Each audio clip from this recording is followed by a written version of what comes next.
Ladies and gentlemen, I'm going to give you, we're going to talk about this story. Trump tweets copy of letter from lawyer John Dowd to Jim Mattis.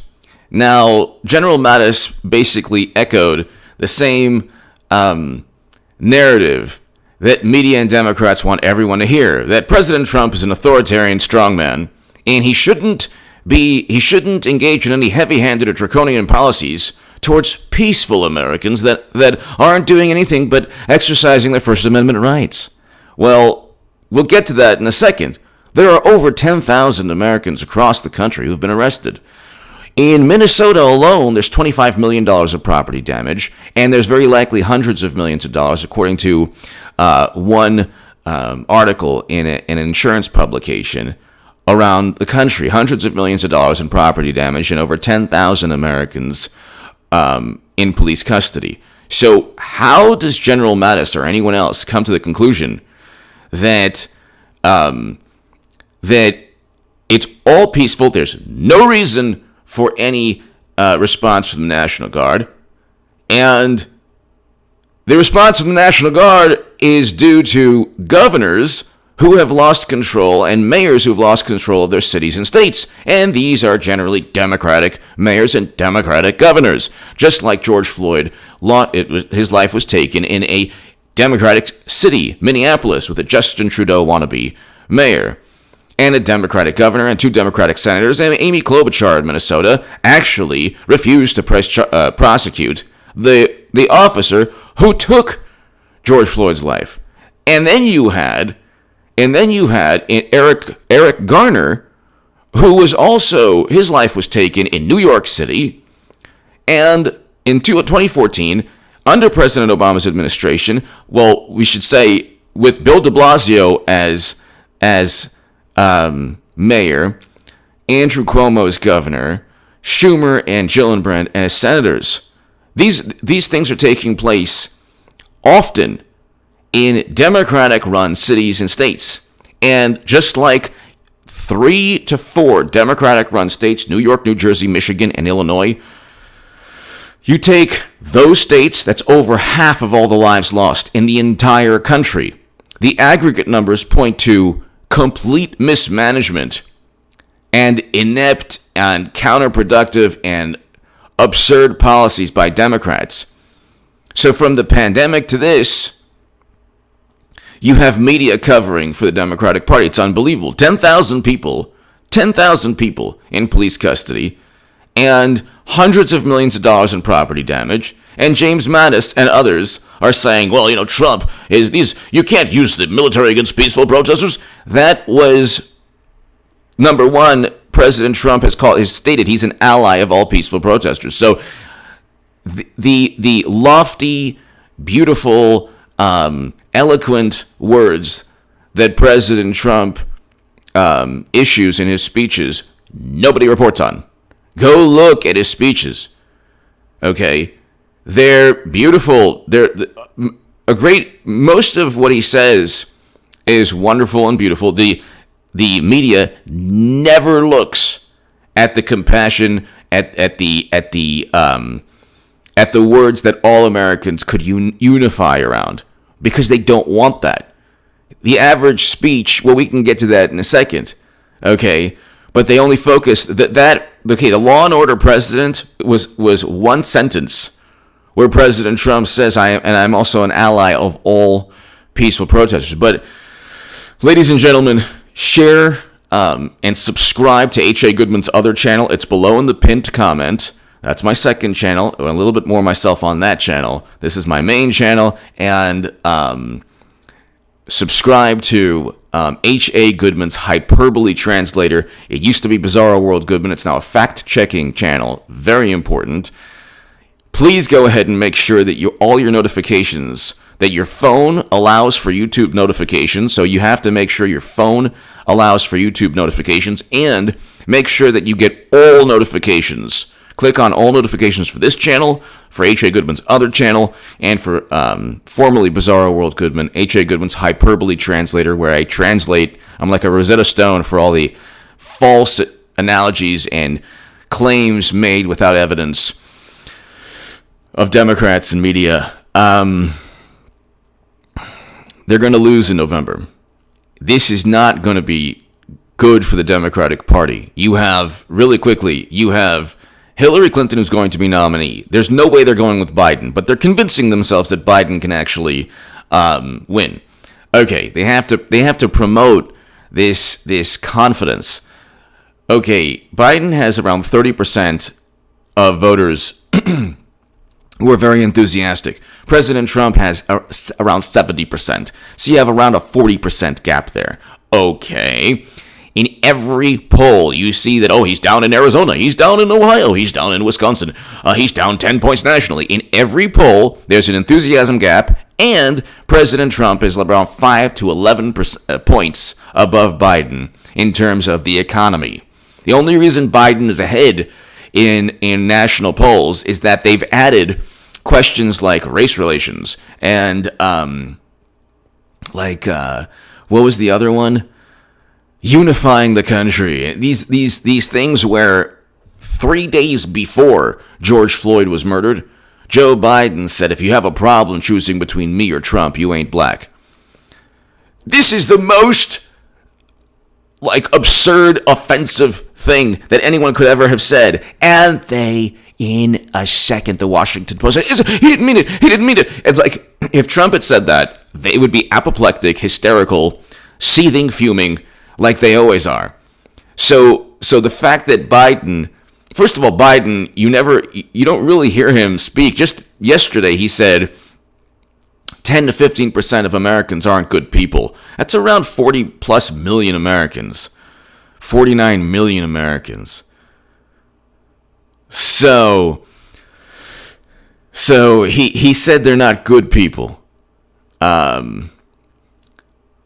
This is the Mitt Romney comment and the Clinton comment with deplorables. Hillary Clinton will be nominee. Share my Times of Israel and my article, Hillary Clinton, not Biden, will be nominee. And also in the Huffington Post, Hillary Clinton 2020 is a reality. Get ready for 8 years of Trump. That's below in the pinned comment. If you want to support my voice long term, my Patreon is below as well. But here, President Trump tweeted a copy of a letter from John Dowd, one of the lead lawyers who represented him during the Russia investigation, addressed to former Defense Secretary Jim Mattis. The letter penned by Dowd denounced Mattis for criticizing the president's approach to protesters in front of the White House. The peaceful protesters near Lafayette Park were not peaceful and are not real. Then he goes on to explain, number one, General Mattis, I have no clue why. This is a Fox article. Park police say D.C. protesters cleared because they attacked cops, not because Trump church visit. Now, they have to create a mythology around Trump. Trump never said that racist monsters were fine people. He never said that.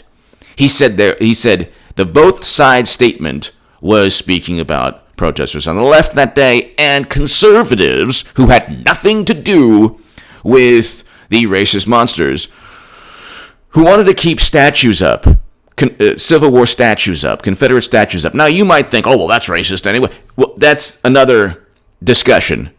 Okay, the left thinks that anything the left doesn't like, they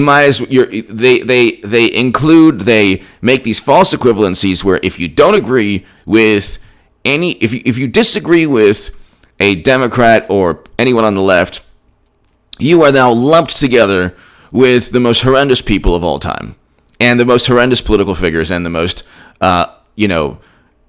horrible people.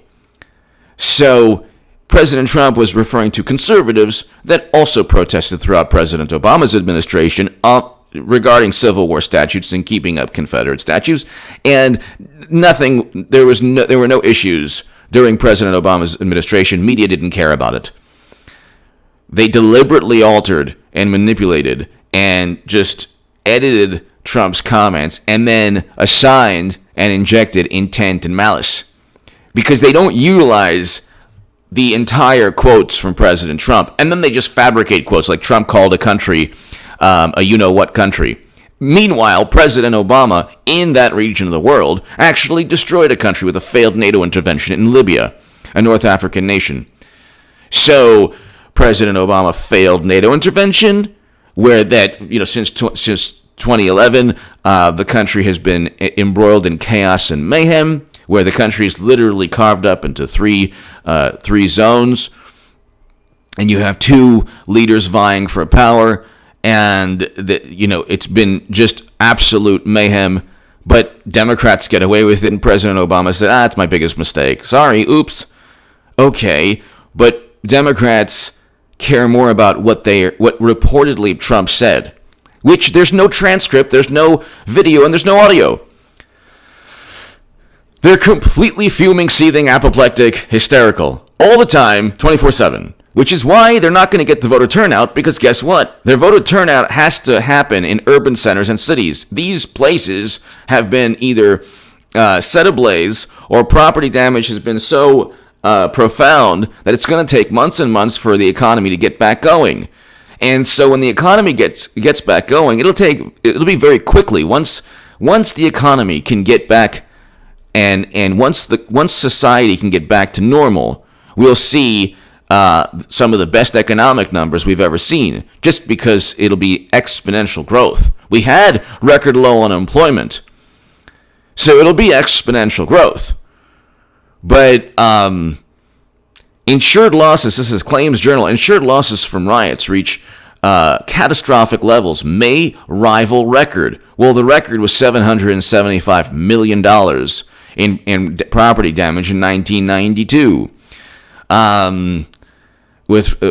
So that's $1.42 billion in today 1.42 billion in today's dollars. So we're looking at over $1 billion in property damage. Okay, so $1.42 billion in property damage, and in 1992, I don't believe the violence and the property damage was as extensive as it was in 2020 nationwide. So you're looking at $1 billion in property claims, 10,000 people arrested, and James Mattis is saying, how dare Trump use the military against peaceful protesters? And in Lafayette Park, cops were attacked. And then you had David Dorn, a 77-year-old retired police chief, a black man, risking his life and losing his life. His life was taken from him. He was murdered, defending the store of his friend's store at 2:30 a.m. in the morning. And nobody on the left talks about that. And so why is his life not important to the Democratic pundits and senators and governors and pandering Democratic politicians? And where are the liberal pundits and YouTubers and journalists alongside all the marchers, alongside all the protests, showing support? What they do, what Hollywood? Where are the Hollywood celebrities? Where are the Hollywood celebrities? Oh, they're going to pay bail? No. Don't pay bail. Actually join them. It's peaceful. Well, and then why are you paying bail if it's peaceful? That's also bizarre. Why are people getting arrested? Sure, I mean, some people are wrongfully detained. Sure. And there's police brutality, of course. But see, again, it's not only one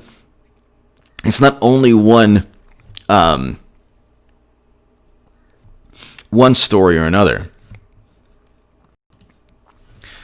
You have a situation in this country, ladies and gentlemen, where it's not the Trump supporter, and it's not Republicans in general, because they don't have, influence within the media. You have a situation where Democrats, this battle or rivalry in terms of this, like a cultural clash of ideas, Democrats are losing. They lost the Senate, the Supreme Court, the executive. They got the House of Representatives, but okay, that's an historical repercussion, or that's something that takes place historically every after every election. And so Gen Z, if you look, the youngest Americans, like 19 to 25, are more conservative than any generation since World War II. Then you have the fact that they're propping up Biden. They're not even going to keep Biden. It's going to be Hillary Clinton. Already people have had enough of politics. They're actually trying to say that Biden is ahead of Trump.